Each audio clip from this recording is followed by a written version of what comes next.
Everyone, आज हम जानेंगे जितने भी हमारे डिफेंस न्यूज है 30 मार्च 2026 का, उसको हम बारी बारी से जानेंगे एक एक करके। तो आप ध्यान से इस वीडियो में अंत तक बने रहें। देखिए, जो पहला हमारा डिफेंस न्यूज है वो हमारे इंडियन नेवल से है जुड़े हुए। इसमें क्या है कि जो हमारा नेवल है उसमें देखिएगा तो तक्षक हैवी वेट टर्पीडो को क्या किया गया है, इम्प्लीमेंट किया गया है। और इसमें ये भी देखा गया है ना कि इसका ट्रायल शुरू कर दिया गया है। 2026 में ट्रायल होगा, उसके बाद से इसको शामिल कर लिया जाएगा।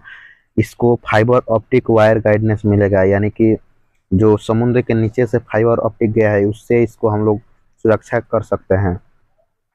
और SIM out of launch system, और जो लॉन्च सिस्टम होता है उसको सिम आउट हम लोग कर सकते हैं आसानी से।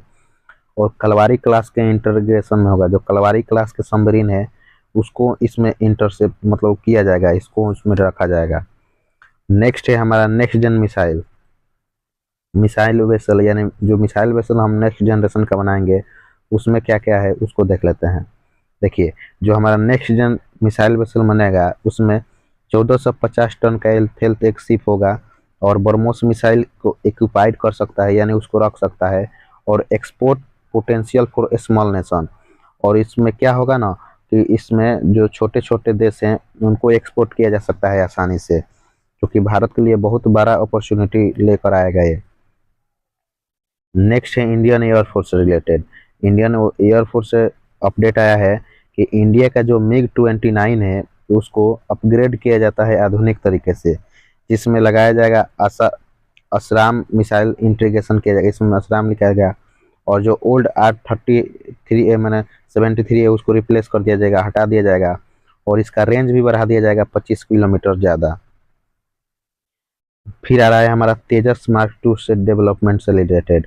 इसमें अभी तक क्या हुआ है तो देखा जाएगा तो इसका जो वेट है 200 किलो वेट इसका रिड्यूस कर दिया गया है, और 90% कार्बन फाइबर का सरफेस इसका बना है जो कि मजबूत रहेगा। और GEF 414 पावरफुल इंजन का इसमें प्रयोग किया जा रहा है।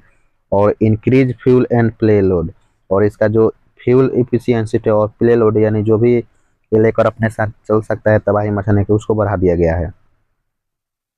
नेक्स्ट है हमारा रीजनल पावर डायनेमिक्स से रिलेटेड न्यूज आया है। इसमें हम देखेंगे तो इसमें क्या है, पाकिस्तान का जो J-10CE है इसको इक्वाइजेशन हो किया गया है, जिसमें हम देखेंगे कि इसमें क्या न्यूज निकल कर आ रहा है कि पाकिस्तान जो है ना 60 से 70 न्यू यूनिट फ्रॉम चाइना से इसको ला रहा है। अब ये जान ही रहे हैं किसके लिए ला रहा है, जो J-10CE है। और PL-15 लॉन्ग रेंज मिसाइल को भी ला रहा है, इसमें बताया जा रहा है। और स्ट्रेटेजी ऑफ नंबर्स और टेक्नोलॉजी, और इसका स्ट्रेटेजी है कि नंबर और टेक्नोलॉजी को बढ़ाया जाए। तो आप समझ ही सकते हैं नंबर और टेक्नोलॉजी किसके लिए बढ़ाएगा, भारत के थी में एग्रेशन में। उसके बाद है जॉम्बी जेट्स स्ट्रेटजी। अब जॉम्बी जेट्स स्ट्रेटजी क्या होता है इसको देख लेते हैं। देखिए, यह एक प्रकार का ना converting retire F-7PG to UAV unmanned vehicle है, ठीक है। इसका टारगेट रहता है S-4 एयर डिफेंस सिस्टम, यानी कि ये S-400 को टारगेट करता है हमेशा। और हाई स्पीड रिक्वायर रोल होता है, ये बहुत ही हाई स्पीड रहता है, ठीक है। इसी को जॉम्बी जेट स्ट्रेटजी कहा जाता है।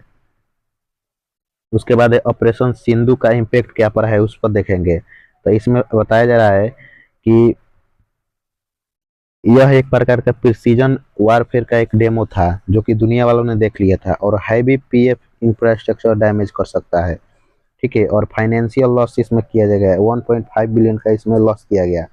तो इसका ये बहुत ही मतलब एक देखा सोचा समझा स्ट्रेटेजी है, ठीक है।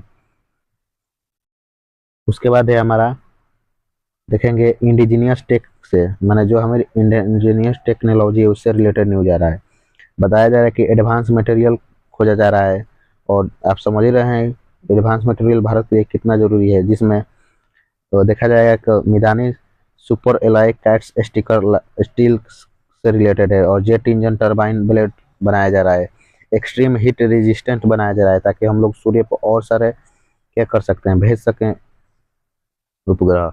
उसके बाद से हम लोग देख रहे हैं स्मार्ट कॉम्फ्यूज, यानी स्मार्ट कॉम्फ्यूज माने जैसे कि कोई चीज छिप कर रहते हैं हमारे सेनाएं, तो वैसे ही बनाया जाए कि NTSRA सिंथेटिक एपर्चर रडार के थ्रू बनाया जाएगा ताकि रडार में भी नहीं आए, और सिग्नल ऑब्जर्विंग कोटिंग किया जाएगा उस पर, ठीक है। और रडार फ्रीक्वेंसी एडजस्ट कर सकता है। तो ये सब स्मार्ट क्या रहेगा, कैमोफ्लेज रहेगा। 3D प्रिंटर इंजन आ रहा है जो कि बहुत इंपॉर्टेंट है।